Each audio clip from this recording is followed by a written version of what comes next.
Vicky express में आपका स्वागत है। आज की कहानी है विक्रम बेताल की कहानी, दीवान की मृत्यु। बेताल 25वीं 12वीं कहानी। कई असफलताओं के बाद राजा विक्रमादित्य ने एक बार फिर बेताल को योगी के पास ले जाने की कोशिश में अपनी पीठ कर लादा और चल पड़े। रास्ता काटने के लिए बेताल ने फिर से राजा को एक नई कहानी सुनानी शुरू की। बहुत पुरानी बात है, यशकेतु नाम के राजा पुण्यपुर नामक राज्य में राज करते थे। उनका सत्यमणि नाम का एक दीवान था। सत्यमणि बड़ा ही समझदार और चतुर मंत्री था। वह राजा का सारा राजपाट संभालता था और विलासी राजा मंत्री पर सारा भार डालकर भोग में पड़ा रहता। राजा के भोग विलासिता में होते अधिक खर्च की वजह से राजकोष का धन कम होने लगा। प्रजा भी राजा से नाराज रहने लगी। जब मंत्री को इस बारे में पता चला कि सब राजा की निंदा कर रहे हैं, तो उसे बहुत दुख हुआ। फिर जब उसने देखा कि राजा के साथ उसकी भी निंदा हो रही है, तो उसे बहुत बुरा लगा। सत्यमणि ने अपने आप को शांत करने के लिए तीर्थयात्रा पर जाने के बारे में सोचा। इस बारे में उसने राजा से बात की और आज्ञा लेकर वह तीर्थ यात्रा पर निकल गया। सत्यमणि चलते चलते एक समुद्री तट पर पहुंच गया। पूरा दिन बीत गया और रात हो चुकी थी। उसने सोचा कि आज रात यहीं रुककर आराम कर लेता हूँ। ये सोचकर वह एक पेड़ के नीचे सो गया। आधी रात को जब उसकी आंख खुली, तो उसने देखा कि समुद्र से एक जगमगाता वृक्ष निकल रहा है। उस पर तरह तरह के हीरे जवाहरात लगे हुए थे। उस वृक्ष पर वीणा बजाती एक सुंदर सी कन्या बैठी थी। इस नज़ारे को देख सत्यमणि को अपनी आंखों पर विश्वास नहीं हो रहा था। देखते ही देखते अचानक वह पेड़ और उस पर बैठी कन्या गायब हो गई। इस सब के बाद वह हक्का बक्का रह गया और उल्टे पैर अपने नगर की ओर दौड़ पड़ा। जब वह राज्य पहुंचा, तो उसने देखा कि उसकी अनुपस्थिति की वजह से राजा के सारे लोग छूट गए हैं। उसने राजा को पूरा किस्सा सुनाया। दीवान की यह बात सुनकर राजा के मन में उस कन्या को पाने की लालसा पैदा हो गई। उसने सारा राज्य दीवान के भरोसे छोड़ दिया और खुद साधु का भेष बनाकर उस समुद्री तट पर जा पहुंचा।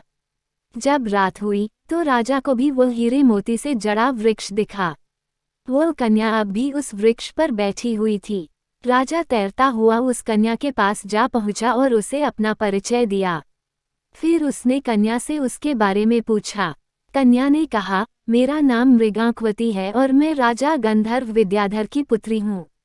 फिर राजा ने उसके सामने विवाह का प्रस्ताव रखा और कन्या ने कहा, आप जैसे महान राजा की रानी बनकर मेरा जीवन सफल हो जाएगा राजन, लेकिन मेरी एक शर्त है। मैं हर कृष्ण पक्ष और शुक्ल पक्ष की चतुर्दशी और अष्टमी को एक राक्षस के पास जाती हूँ, जो मुझे निगल लेता है। आपको उस राक्षस को खत्म करना होगा। राजा यशकेतु ने तुरंत ये शर्त मान ली।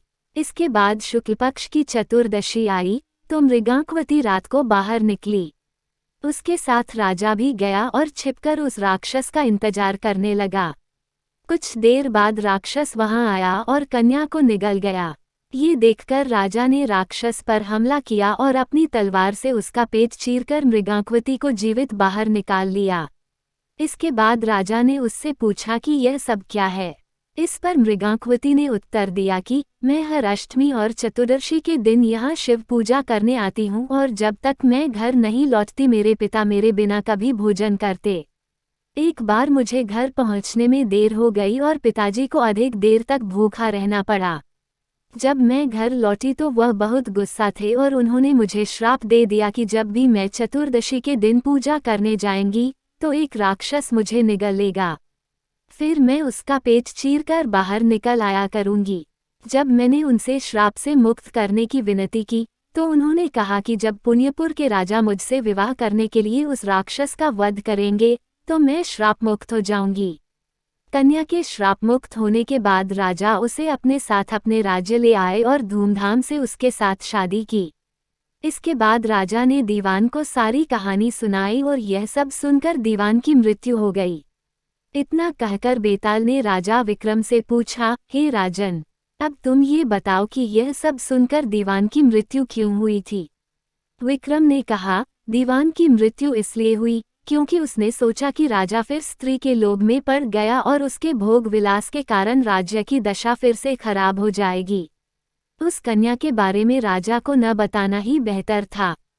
राजा विक्रम ने जैसे ही उत्तर दिया, बेताल फिर से पेड़ की ओर उड़ चला और जाकर उस पर उल्टा लटक गया। वहीं राजा विक्रमादित्य एक बार फिर बेताल को पकड़ने उसके पीछे दौड़ पड़े। कहानी से सीख, किसी भी व्यक्ति को भोग विलास में इतना नहीं डूबना चाहिए कि उसका सब कुछ खत्म हो जाए। अपनी स्थिति और जरूरत के हिसाब से ही चीजों को करना अच्छा होता है। सुनने के लिए धन्यवाद। मेरा चैनल सब्सक्राइब करें, लाइक और शेयर भी करें। धन्यवाद।